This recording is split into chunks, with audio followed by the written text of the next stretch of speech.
तो हम लोगों ने यहाँ पर अभी तक क्या देखा कि जो कॉम्प्लेक्स नंबर है इसको हम पोलर फॉर्म में कैसे रिप्रेजेंट कर सकते हैं। तो हमने यहाँ पर क्या देखा कि अगर कोई कॉम्प्लेक्स नंबर है जो कि कोऑर्डिनेट फॉर्म में ऐसा लिखा हुआ है,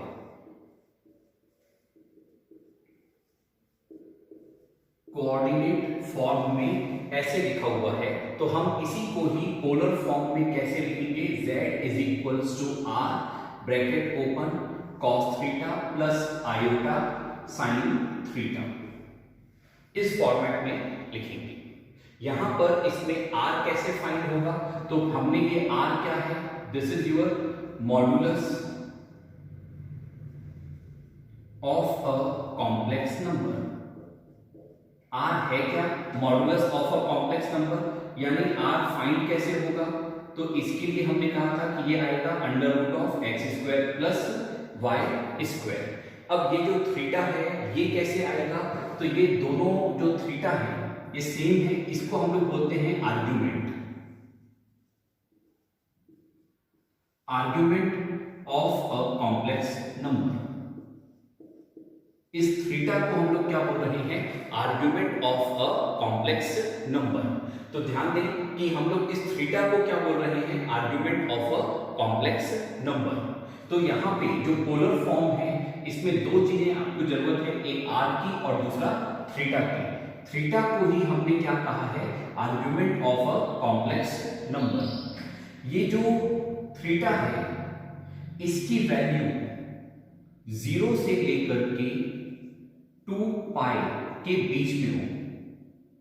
the value of theta in general lies between 0 to 2 pi, where 0 is included but 2 pi is not included. तो हम लोग इसको बोलेंगे कि 0 less than equals to theta less than 2 pi, यानी 0 तो इंक्लूडेड है पर 2 पाई इंक्लूडेड नहीं है। यहां पर ये जो हम लोग बोल रहे हैं थीटा की ये जनरल वैल्यू है, इन जनरल ये थीटा की कैसी वैल्यू है, जनरल वैल्यू है। हम ये समझें कि हमारा यहां पर ये प्लेन है, एर्गेट प्लेन, इसमें मान लीजिए कि हमारा पॉइंट जो P है जो Z को रिप्रेजेंट कर रहा है वो यहां पर है, तो ये एंगल बनेगा, तो ये एंगल क्या कहलाएगा आपका, थीटा। ये पॉइंट अगर यहां पर है, से यहां पर है, इस जगह पर है, तो ये ऐसे ज्वाइन करेंगे, ये एंगल क्या कहलाएगा आपका थीटा। तो ये जो थीटा है इसकी वैल्यू कहां से कहां तक हो सकती है, ये 0 से शुरू होगा और 0 से चलते चलते ये वापस कहां तक आएगा, पूरा 2 पाई तक। तो हम लोग इसमें 2 पाई इंक्लूड नहीं कर रहे, क्यों, क्योंकि 0 इंक्लूड कर चुके, क्योंकि दोनों ही हमारे लिए सेम पॉइंट पर वापस आ गए घूम करके सेम प्लेस पर, इसलिए हम लोग यहां पर क्या कहेंगे कि 0 is included but 2 pi is not included. तो ये थीटा कहां से कहां चल रहा है, 0 से लेकर 2 पाई तक। पर हम लोग जब यहां पर ये जो पोलर फॉर्म लिखते हैं, रिप्रेजेंट करते हैं, तो हम इसके अंदर लेते हैं प्रिंसिपल वैल्यू।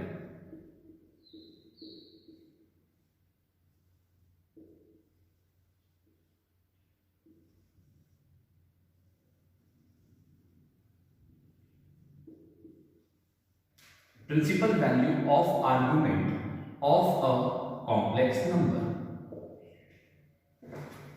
देखिए जनरल वैल्यू ये है 0 से 2 पाई, और ऐसे ही ये आगे चलती जाएगी 2 पाई से 4 पाई। पर जब हम बात करते हैं प्रिंसिपल वैल्यू की, तो प्रिंसिपल वैल्यू हम लोग इसकी लेते हैं -पाई से लेकर के पाई तक। तो प्रिंसिपल वैल्यू कहां से कहां ले रहे हैं, -पाई से लेकर पाई तक। जनरल हम लोग क्या लेते हैं, 0 से लेकर के 2 पाई तक। यहां पर ये ध्यान देना कि इसमें जब हम थीटा ले रहे हैं -पाई से लेकर पाई तक, तो -pi is not included where pi is included. तो ये आपका प्रिंसिपल वैल्यू ऑफ आर्ग्यूमेंट। जब भी हम लोग यहाँ पर हमें कोई क्वेश्चन आता है और उस क्वेश्चन में कहा गया कि आप इसे पोलर फॉर्म में रिप्रेजेंट करें, तो हमें हमेशा ही ये प्रिंसिपल वैल्यू यूज करनी है, हम इसको प्रीफर करेंगे। यानी ये थीटा प्रीफर करेंगे। Instead of preferring this we will prefer this. Okay, जब भी पोलर फॉर्म में रिप्रेजेंट करने को आएगा तो थीटा हम लोग कौन सा लेंगे, जो प्रिंसिपल वैल्यू है वो लेंगे, जो जनरल वैल्यू है वो नहीं लेंगे। तो स्टूडेंट्स इसे नोट डाउन करें।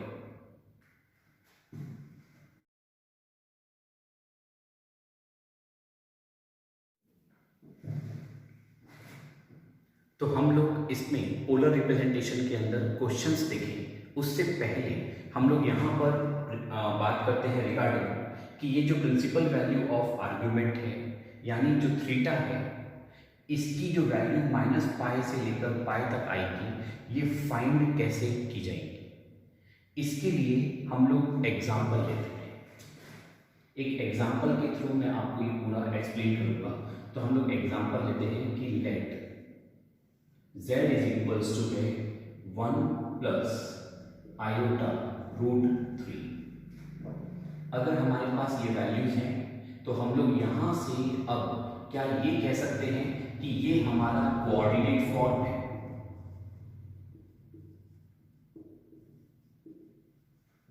ये किस फॉर्म में है, कोऑर्डिनेट फॉर्म में है। हम लोग इस कोऑर्डिनेट फॉर्म से इसको कंपेयर करेंगे तो हमें x और y मिल जाएगा। तो यहां पर हम लोग लिखेंगे we know that z is equals to x plus iota y, where x is equals to 1 and y is equals to root 3। तो हमारे पास यहां पर क्या आ चुका, x की वैल्यू 1 है और y की वैल्यू रूट 3 है। हमें यहां पर फोकस किस पे कर रहे हैं, ये थीटा कैसे आएगा इस बात पर फोकस कर रहे हैं। तो इसके लिए हम लोग सबसे पहले इसमें tan theta is equals to mod of y upon x ये फाइंड करेंगे। देखिए ये y अपॉन x कैसे आया, तो हमें पता है कि tan theta is equals to क्या होता है, परपेंडिकुलर अपॉन बेस। यहाँ पर हम लोग जब इस कॉम्प्लेक्स नंबर को पोलर फॉर्म में रिप्रेजेंट करते हैं, यानी एरोगेंट प्लेन पे रिप्रेजेंट करते हैं, तो हम इसको कैसे रिप्रेजेंट करते हैं। ये एक पॉइंट P है, यहाँ से ओरिजिन से ये लाइन ड्रॉ करें।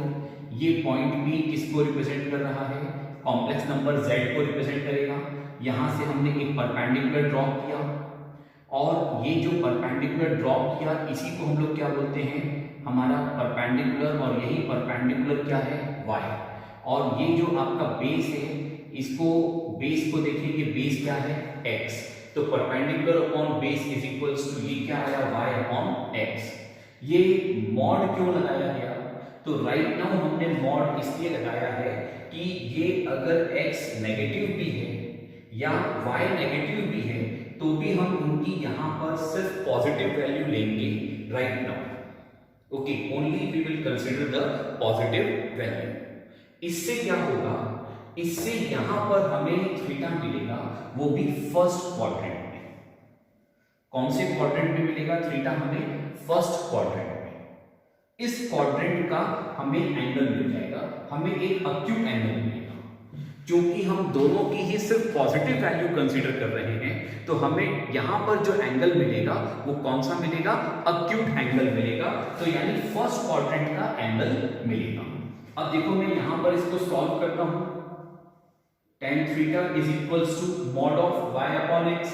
तो y कितना है, √3, x कितना है 1, इसका मॉड यानी दिस इज इक्वल्स टू √3।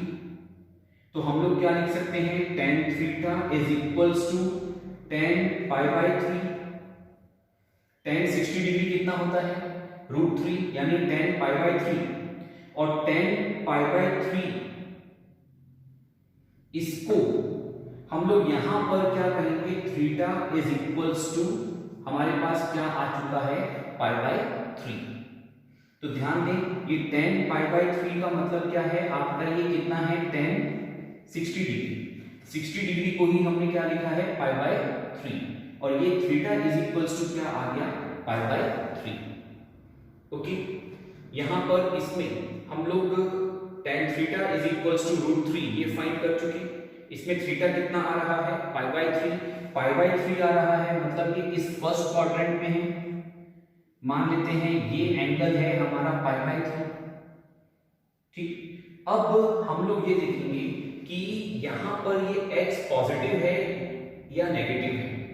अगर x पॉजिटिव है और y भी पॉजिटिव है, दोनों ही पॉजिटिव हैं, तो हमारा जो एंगल आना है वो कहां आना चाहिए, फर्स्ट क्वाड्रेंट में। और ये एंगल कहां आ रहा है, फर्स्ट क्वाड्रेंट में। तो हम लोग यहां पर ये कहेंगे कि हमारा थीटा कितना लेंगे, हम लोग पाई बाय 3 लेंगे। We will take pi by 3। तो यहां पर इस केस में हमारा फाइनल थीटा जो आएगा वो क्या आएगा, पाई बाय 3 आएगा। अब ये माइनस पाई किसको बोल रहे हैं, पाई किसको कह रहे हैं, तो ये आपका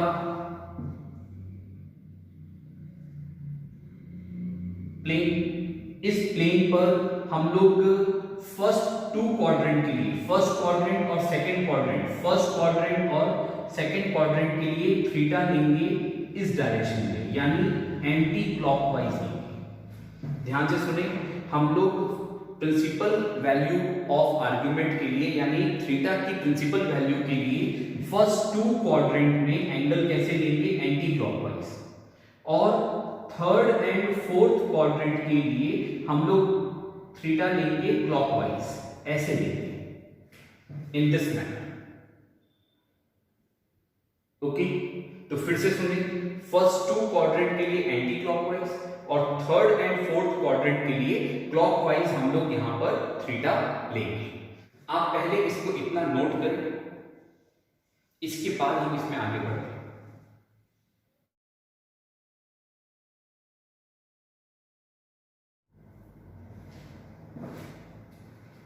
तो अब हम लोग यहां पर इसी को ही, ये जो प्रिंसिपल वैल्यू है आर्गुमेंट की, इसको थोड़ा डिटेल कर रहे हैं। एक मैं एग्जांपल ले रहा हूं, से z इज इक्वल्स टू है 1 प्लस आयोटा रूट 3। अगर ये है z, तो इसमें x कैसा है आपका, x की वैल्यू 1 है, y की वैल्यू रूट 3 है।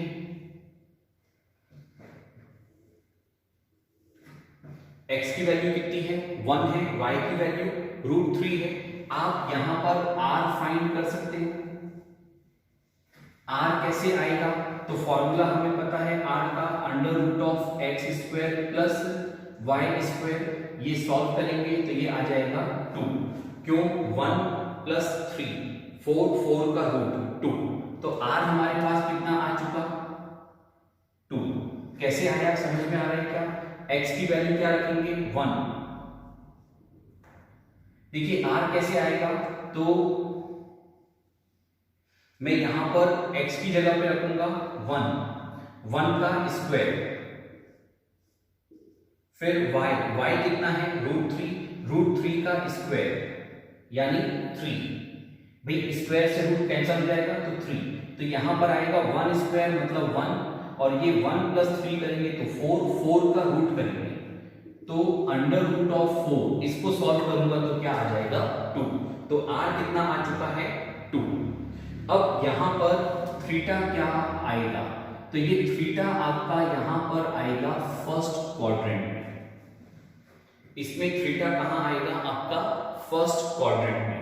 कैसे पता चला कि इसका थीटा फर्स्ट क्वाड्रेंट में आएगा, तो इसके लिए आप यहां ध्यान दें, इसमें x की वैल्यू क्या है, पॉजिटिव या नेगेटिव, पॉजिटिव। अगर x पॉजिटिव है तो ये वाला साइड लेंगे, पॉजिटिव साइड। y भी पॉजिटिव है तो y का भी पॉजिटिव साइड लेंगे। तो हमारा जो z आएगा वो कहां पर आएगा, फर्स्ट क्वाड्रेंट में आएगा।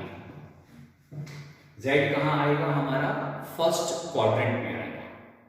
अब जब z फर्स्ट क्वाड्रेंट में आएगा तो हम लोग यहां पर इसको ज्वाइन करेंगे और यहां पे इसको लिखेंगे थीटा, तो ये थीटा आ जाएगा इस जगह पर।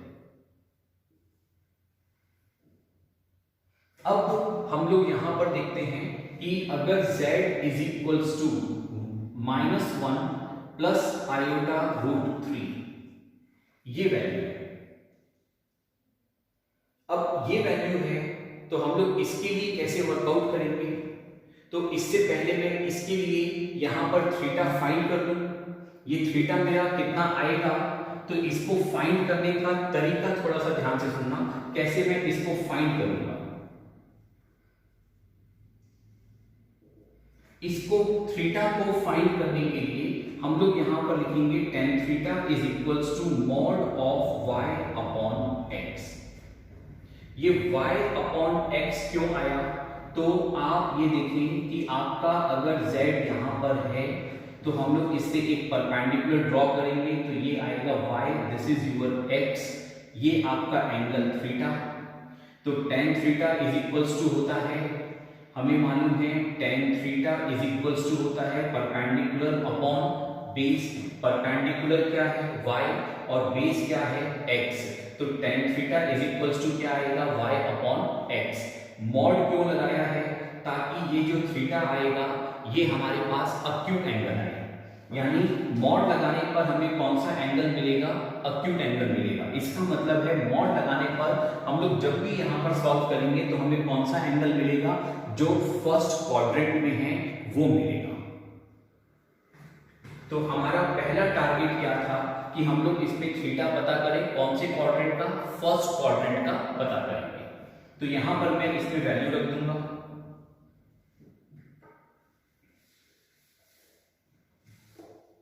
तो इसमें y की वैल्यू कितनी है? √3। x की वैल्यू कितनी है? 1। ये प्लेस कर देते हैं। तो tan theta is equals to आ जाएगा √3 अपॉन 1 इस पूरे का मॉड। तो tan theta is equals to √3। आप याद करो tan में कौन सा एंगल लेंगे जिसकी वैल्यू √3 रहेगी? तो that is your tan 60 degree. हम लोग इसी 60 डिग्री को रेडियन फॉर्म में लिख रहे हैं, तो ये लिखा जाएगा tan π/3। मैं इसी 60 डिग्री को किस में लिख रहा हूं? रेडियन फॉर्म में। तो ये क्या हो गया मेरा? π/3। ये रेडियन फॉर्म आया कैसे?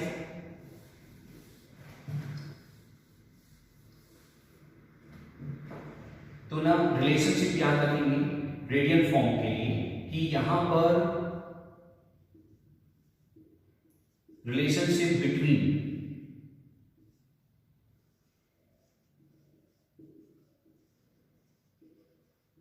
डिग्री मेजर एंड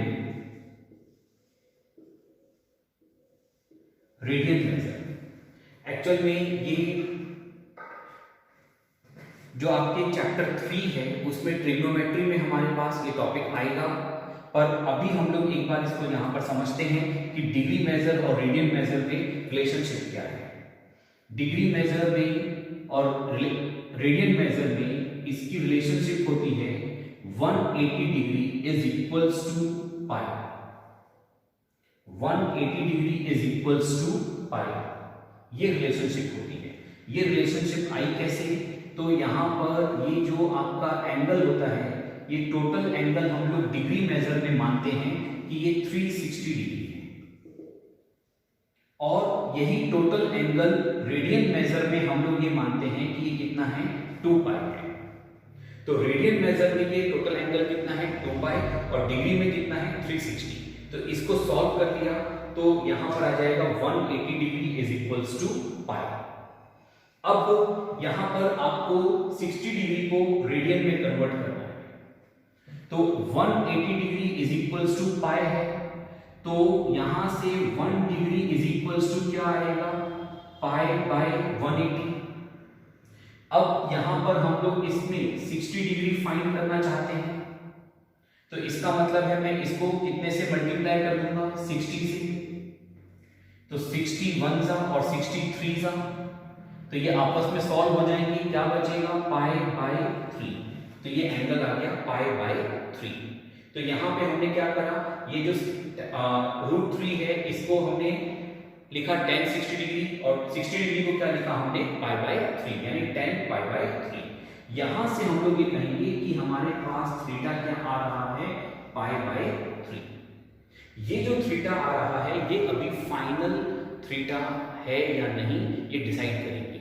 ये अभी जो आ रहा है ये फर्स्ट क्वाड्रेंट का आ रहा है, ध्यान दें, ये जो थीटा आ रहा है ये अभी कौन से क्वाड्रेंट का आ रहा है? फर्स्ट क्वाड्रेंट का आ रहा है। क्यों? क्योंकि हमने यहां पर मॉड लगाया। अब इस क्वेश्चन में फर्स्ट वाले में हमें जो यहां पर थीटा चाहिए वो कौन सा चाहिए? तो इसके लिए हम लोग ये देखें कि x हमारा पॉजिटिव है, y भी हमारा पॉजिटिव है, दोनों पॉजिटिव हैं, तो ये जो हमारा z आएगा ये फर्स्ट क्वाड्रेंट में ही आएगा। क्योंकि ये फर्स्ट क्वाड्रेंट में ही आएगा तो थीटा जो हमारा यहां पर आ रहा है वो फर्स्ट क्वाड्रेंट का ही आ रहा है, तो हम यहां पर लिखेंगे पाई by 3। This is the answer. ये थीटा आ चुका, दिस इज द थीटा। अब यहां पर हम लोग सेकंड लेते हैं, z is equals to -1 plus iota root 3। z is equals to -1 plus iota root 3। इसके लिए आप देखो x की वैल्यू कितनी है? -1, y की वैल्यू क्या है? रूट 3। तो यहां पर हम लोग पहले r फाइंड आउट करेंगे, तो r हमारा आएगा वापस से वही 2। क्यों आएगा? -1 का स्क्वायर 1, रूट 3 का स्क्वायर 3, 1 प्लस 3 4, 4 का रूट करेंगे तो क्या आएगा? 2। इसी में यहां पर अब हमें थीटा पता करना है, तो थीटा कैसे पता करेंगे? तो यहां आएंगे tan theta is equals to mod of y upon x, y upon x, तो y की वैल्यू कितनी है? y की वैल्यू कितनी है? रूट 3। 1 x की वैल्यू कितनी है? -1। इसको पुट कर दिया, सॉल्व करेंगे तो रूट 3 ही आएगा, क्योंकि मॉड लगा हुआ है, तो रूट 3 आया तो एंगल वही आएगा पाई बाय 3। ये जो एंगल आ रहा है ये फाइनल एंगल नहीं है, मैं फिर कह रहा हूं ये फाइनल एंगल नहीं है। यहां पर ये जो एंगल आ रहा है ये अभी आपका सिर्फ किसको इंडिकेट करता है? फर्स्ट क्वाड्रेंट में जो एंगल आया है उसको इंडिकेट करता है। हमेशा ही ये जो यहां से एंगल आएगा ये एंगल कौन सा आएगा? फर्स्ट क्वाड्रेंट का। हमें कौन से क्वाड्रेंट में एंगल चाहिए ये हम लोग देखेंगे कि x और y की वैल्यू क्या है उसके बेस पर। तो यहां पर अब आप देखो कि इस वाले क्वेश्चन में, इस वाले पॉइंट में x आपका नेगेटिव है और y आपका पॉजिटिव है। x नेगेटिव है तो ये नेगेटिव साइड पे चलेगा, y पॉजिटिव है यानी ये वाला साइड चलेगा। तो इसका मतलब है क्वाड्रेंट कौन सा आएगा? Second quadrant. तो जो आपका कॉम्प्लेक्स नंबर है z, ये एक पॉइंट के रूप में जब हम रिप्रेजेंट करने जाएंगे तो ये कहां पर आएगा? सेकंड क्वाड्रेंट में आएगा। और जब सेकंड क्वाड्रेंट में आएगा तो हम लोग इसका एंगल लेंगे ये इस तरीके से, this will be the angle. अब ये जो एंगल है ये एंगल हम कैसे यहां पर फाइंड करेंगे? तो सुनिए ये एंगल कैसे आएगा? तो हमारे पास ये थीटा आ चुका। ये एंगल फाइंड करने के लिए हम लोग यहां पर लिखेंगे पाई माइनस थीटा। क्या लिखेंगे? Pi minus theta. तो हमें ये एंगल मिल जाएगा, this angle, we will get this angle. और इसके लिए हम लोग यहां पर क्या लिखेंगे? Pi minus theta. तो देखो आपका थीटा कितना आया था? Pi by 3। और हमें सेकंड क्वाड्रेंट में हमारा z आएगा, तो एंगल क्या लेंगे? पाई माइनस थीटा। तो इसका मतलब हो गया ये आएगा पाई माइनस पाई बाय 3। इसको सॉल्व करेंगे तो क्या आएगा? 2 पाई by 3। This will give you 2 pi by 3। तो यहां पर इस z के लिए जो थीटा होगा that is your 2 pi by 3। ये बात समझ में आ रही है? फिर कह रहा हूं फर्स्ट वाले केस में आपका जो z है उसको हम जब रिप्रेजेंट करेंगे एरोगेंट प्लेन पर तो वो एक पॉइंट के रूप में आएगा फर्स्ट क्वाड्रेंट में, तो वहां पर हमने एंगल थीटा ही रखा। पर जब हम यहां पर सेकंड वाले केस को देखते हैं तो यहां पर हमारा जो z आएगा वो सेकंड क्वाड्रेंट में आएगा, एक पॉइंट के रूप में सेकंड क्वाड्रेंट में। और सेकंड क्वाड्रेंट में आएगा तो हम लोग यहां पर ये जो एंगल लेंगे इसको थीटा नहीं लिखेंगे, इसको क्या लिखेंगे? Pi minus theta. यानी ये जो थीटा हमने यहां ऑब्टेन किया था उसको यहां पुट कर देंगे तो पाई माइनस थीटा सॉल्व करके हमें ये एंगल मिल जाएगा। तो यहां पर एंगल कितना बनेगा 2π/3।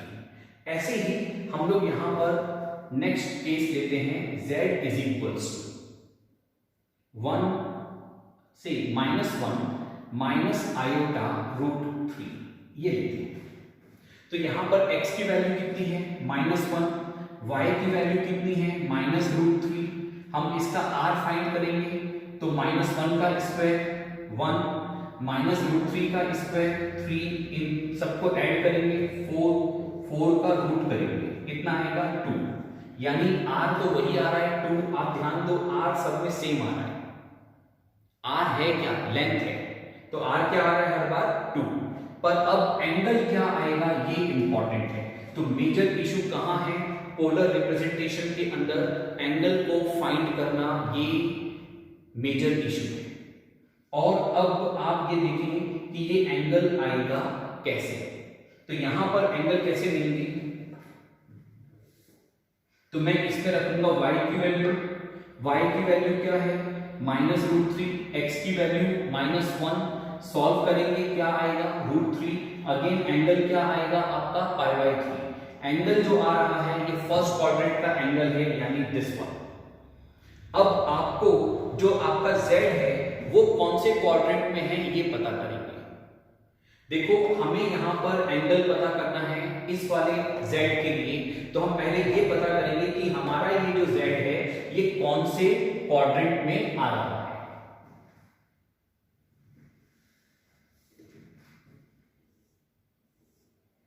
यहां पर देखिए x नेगेटिव है, y भी नेगेटिव है, ये x नेगेटिव ये y नेगेटिव। इसका मतलब है इस क्वाड्रेंट में थर्ड क्वाड्रेंट में z आएगा। तो यहां से ओरिजिन से हम लोग इस पॉइंट को ज्वाइन कर देंगे। चूंकि अब z थर्ड क्वाड्रेंट में आएगा तो हम लोग एंगल अब की बार क्लॉकवाइज लेंगे। मैंने आपसे क्या कहा था कि फर्स्ट और सेकंड क्वाड्रेंट में एंगल कैसे लेंगे एंटी क्लॉकवाइज, और थर्ड और फोर्थ क्वाड्रेंट में एंगल कैसे लेंगे क्लॉकवाइज। तो अब यहां पर एंगल ऐसे लिया जाएगा, हमारे पास ये थीटा आ चुका, हमें ये एंगल चाहिए। ये एंगल आएगा आपका theta -π। This angle will be theta -π। और इसी को ही मैं चाहूं तो ऐसे भी याद रख सकते हैं, हम π-θ जो हम यहां पर फाइंड कर रहे थे सेकंड क्वाड्रेंट के केस में, हम वही π-θ फाइंड करें और उसको माइनस से मल्टीप्लाई कर दें, तो हमारे पास ये वाला एंगल आ जाएगा। तो अब देखिए हमने यहां पर π/3 आ चुका, क्योंकि हमारा z, फिर से कह रहा हूं, चूंकि हमारा z एक पॉइंट के रूप में कौन से क्वाड्रेंट में आ रहा है थर्ड क्वाड्रेंट में, तो एंगल हमारा अब थीटा नहीं होगा, एंगल क्या आएगा थीटा -π, या फिर π-θ जो आएगा उसको माइनस से मल्टीप्लाई करेंगे। तो हम लोग यहां पर इसमें पुट कर देते हैं, थीटा की जगह पर क्या रखेंगे π/3। ध्यान रखें इस थीटा की जगह पर हम लोग क्या रखेंगे, ये जो अक्यूट एंगल आ रहा है ये रख देंगे। इसको सॉल्व करेंगे तो ये आएगा ब्रैकेट के अंदर 2π/3, इसको माइनस से मल्टीप्लाई किया तो हमारे पास इस z का थीटा आ चुका। इस z का थीटा क्या आ रहा है -2π/3। This is the argument. इसी में ही फोर्थ केस लेते हैं, z is equals to 1 - i/√3।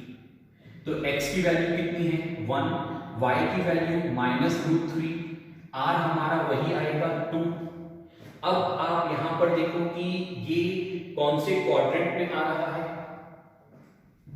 z जो है ये कौन से क्वाड्रेंट में आएगा, तो x आपका पॉजिटिव है y नेगेटिव है, x पॉजिटिव है y नेगेटिव है, यानी फोर्थ क्वाड्रेंट में आएगा, से यहां पर आएगा z आपका। अब की बार z आ रहा है फोर्थ क्वाड्रेंट में, क्योंकि ये फोर्थ क्वाड्रेंट में आ रहा है तो हम लोग एंगल को कैसे मेजर करेंगे क्लॉकवाइज। एंगल को कैसे मेजर करेंगे क्लॉकवाइज। तो यहां पर ये जो है इसे हम लोग थीटा नहीं बोलेंगे, हम इसको बोलेंगे -θ। जब हम एंगल को मेजर करते हैं हम इसको क्या बोलेंगे, जो एंगल आएगा उसे माइनस थीटा। जब हम लोग एंगल को क्लॉकवाइज मेजर करते हैं तो ये नेगेटिव आता है, तो ये क्या आएगा माइनस थीटा। याद करो फर्स्ट क्वाड्रेंट में क्या आया था थीटा, तो यहाँ क्या आया माइनस थीटा। अब आपका फर्स्ट क्वाड्रेंट का एंगल कितना आ रहा था π/3, तो हमें ये एंगल चाहिए फोर्थ क्वाड्रेंट में, तो ये क्या आएगा माइनस π/3, यानी minus π/3 is the answer for this complex number.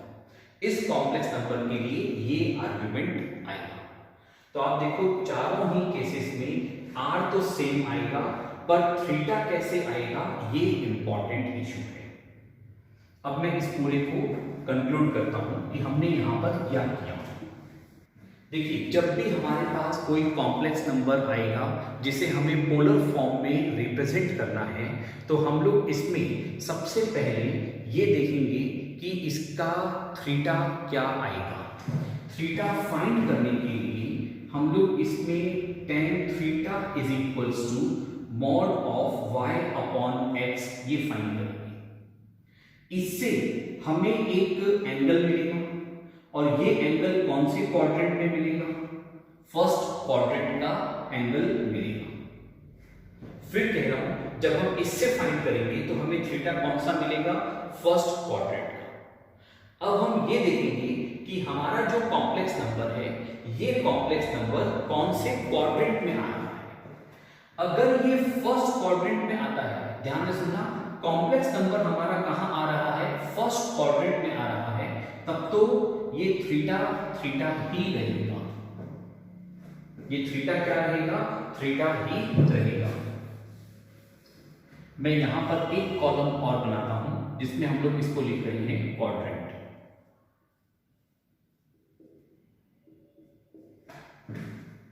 आप देखो ये हमारा z जो है ये कौन से क्वाड्रेंट में आ रहा है, फर्स्ट क्वाड्रेंट में। तो जो थीटा हमने यहां से फाइंड किया है वही यहां पर आएगा, दैट इज π/3। अब हमारे पास मान लो ये वाला कॉम्प्लेक्स नंबर गिवन है, तो हम इसके लिए भी इसी तरीके से एंगल फाइंड करेंगे। अब हम देखेंगे कि ये जो हमारा z है ये कौन से क्वाड्रेंट में आ रहा है। ये z हमारा आ रहा है सेकंड क्वाड्रेंट में। जब सेकंड क्वाड्रेंट में आ रहा है तो हमें एंगल ये नहीं चाहिए, हमें सेकंड क्वाड्रेंट का एंगल चाहिए। और वो कैसे आएगा, तो ये आएगा π-θ से। तो ये जो थीटा हमने यहां पर फाइंड किया था इसकी हेल्प से, इसी थीटा से अब हम ये फाइंड करेंगे जो कि एंगल है सेकंड क्वाड्रेंट में, π-θ। ऐसे ही अगर आपके पास ये complex number this one is given to you, तो हमारे पास इसमें ये पहले पता करेंगे कि थीटा क्या आएगा इसी फॉर्मूला से। ये जो थीटा निकल कर आएगा ये कहां पर आएगा, फर्स्ट क्वाड्रेंट का। अब हम ये पता करेंगे कि ये कॉम्प्लेक्स नंबर कौन से क्वाड्रेंट में है। ये कॉम्प्लेक्स नंबर है आपका थर्ड क्वाड्रेंट में, this is in third quadrant. क्योंकि ये थर्ड क्वाड्रेंट में है तो हम लोग यहां पर एंगल पता करेंगे। ये जो एंगल आएगा ये कैसे लाएंगे, तो π-θ जो हमने यहां पर फाइंड किया था उसको माइनस से मल्टीप्लाई करेंगे, या फिर हम इसको कहेंगे थीटा माइनस π। बात एक ही है।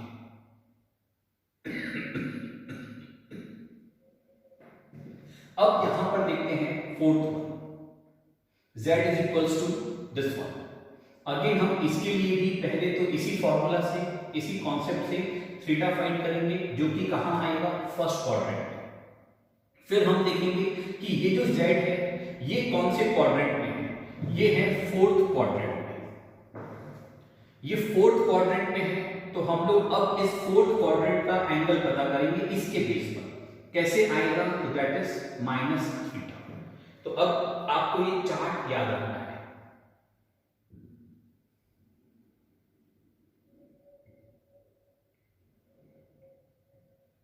You need to remember this chart. आप याद रखो ओरिजिनली जब आप थीटा निकालोगे इस फॉर्मूला से तो हमेशा ही कहां आएगा, इस फर्स्ट क्वाड्रेंट में आएगा। फिर आप अपने कॉम्प्लेक्स नंबर से पता करो कि ये कॉम्प्लेक्स नंबर कौन से क्वाड्रेंट में आ रहा है। ये कॉम्प्लेक्स नंबर जिस भी क्वाड्रेंट में आ रहा है उसके बेस पे हम लोग यहां पर इसका थीटा पता करेंगे, इसका थीटा उसके बेस पर आएगा। तो इसके लिए ये फॉर्मूला याद है।